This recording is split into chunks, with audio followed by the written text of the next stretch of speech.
menanggapi tentang banyaknya fenomena-fenomena ya kehaluan gitu di mana tuh Bang, kayak punya kerajaan sendiri, ngaku-ngaku apa segala macam. Assalamualaikum warahmatullahi wabarakatuh. Sebagai anak bangsa dan cinta NKRI, saya hanya memberikan sedikit sumbangsih dan saran bahwa kerajaan yang kemarin itu kerajaannya apa namanya, Keraton Sejagat. Sejagat ya. Keraton Sejagat itu ya bagi saya itu salah satu kesalahan besar, karena kita sudah punya kerajaan dulu Majapahit atau kerajaan Sultanan Jogja ya, Semarang, Jogja dan lain-lain, dan kerajaan di Ternate juga ada sultanan. Kalau yang Jagat ini, kerajaan ini bagi saya itu sebagai satu penipuan. Kenapa? Karena dari orang-orang yang masuk itu diminta uang juga kan, diminta uang buat baju apa semua satu itu. Kedua, orang ini bahwa jadi gila pangkat. Kalau dalam ilmu psikolog tuh gila pangkat, gila jabatan, ya kan. Nah lalu satu lagi yang saya bilang tadi penipuan, kedua gila pangkat, ketiga halusinasi dia itu terlalu tinggi. Kalau dalam ilmu psikiater ya sudah sedikit, bukan sedikit mungkin lebih ya. Jadi ada secara psikolog ya itu udah bisa stres dibilang. Jadi itu sudah menyalah aturan Undang-Undang Dasar 45 kita, dan NKRI membuat negara sendiri tanpa izin, tanpa segala macam dan lain-lain. Itu udah salah besar. Apalagi dia mengaku dikenal oleh seluruh dunia, ya kan, Amerika dan lain-lain. Udah itu saya lihat benderanya juga kayak bendera Amerika, lagi ada apa bentuk lain-lainnya yang dirubah. Itu bagi saya sudah menyalah aturan lah di dalam negara NKRI ini. Oke, menurut Abang sendiri melihat fenomena-fenomena seperti itu semakin maraknya nih, itu bakal mempengaruhi Indonesia sendiri nggak sih Bang? Kalau mempengaruhi untuk ketentraman Indonesia atau mempengaruhi itu kalau seandainya pemerintah tidak cepat tanggap dan cepat ditangkap atau diurus lah gitu ya, itu akan mengganggu ketenangan Indonesia nantinya. Yang ada akhirnya perang saudara kan gitu. Jadi harus benar-benar pemerintah ini bisa menanggapi secara serius, itu nggak main-main. Kalau itu istilahnya tidak bisa main-main. Nah itu seperti itu sih. Oke. Kalau misal bisa diterawang gitu secara singkat sama Abang, akan berefek seperti apa sih Bang?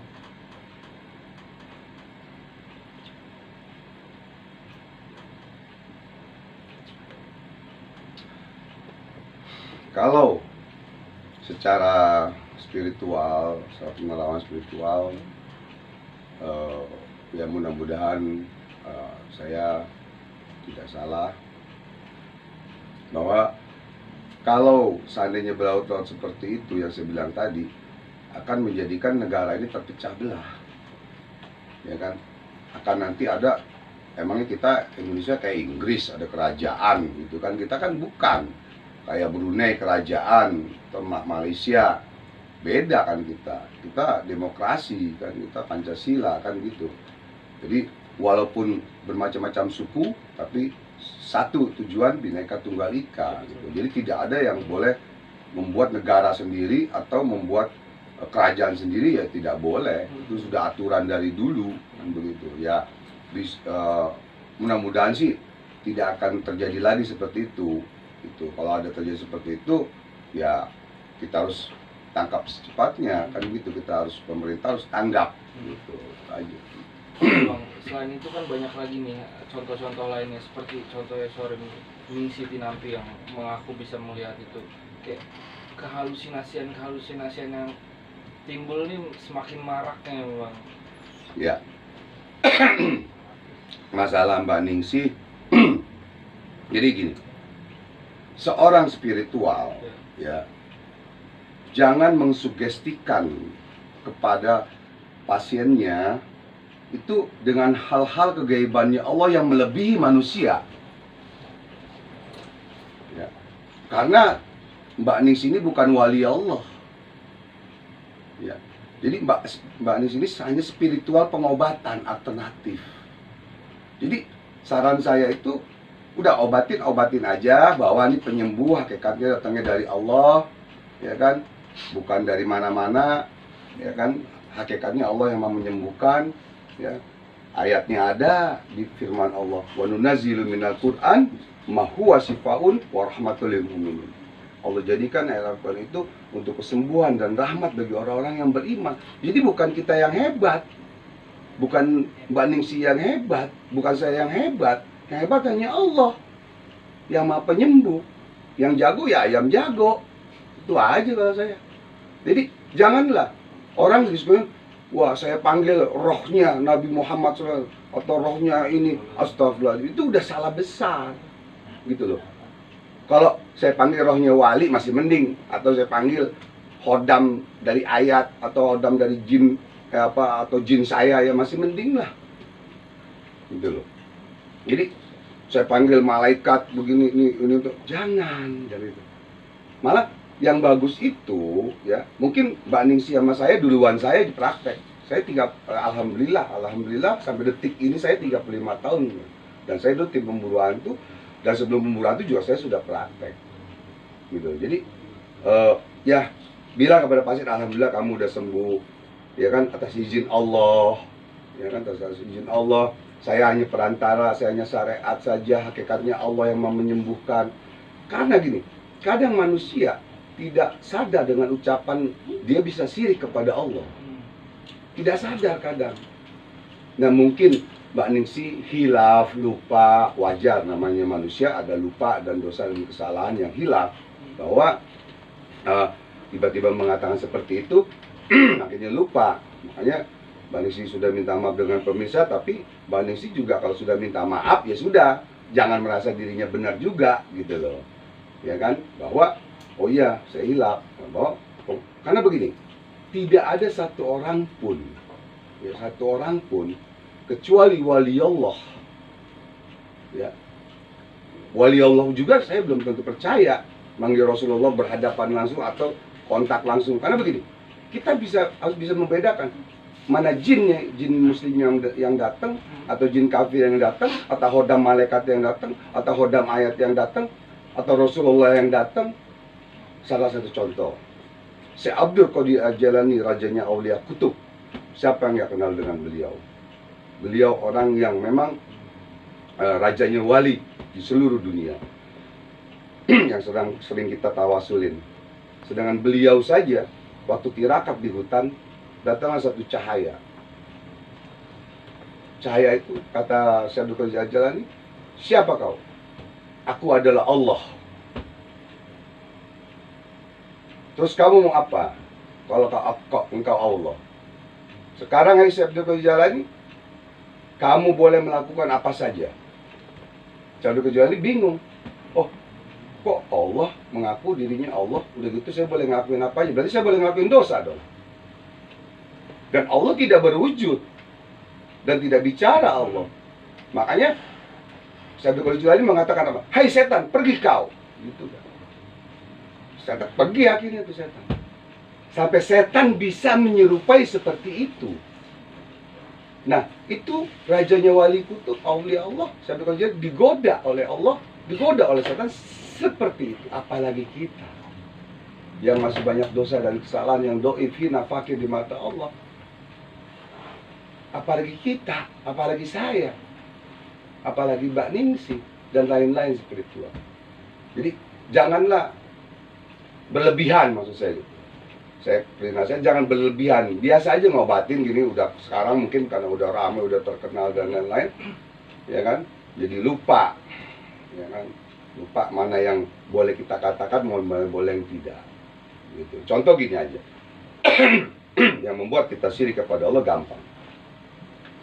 Wah, untung saya ke rumahnya berobat ke sana.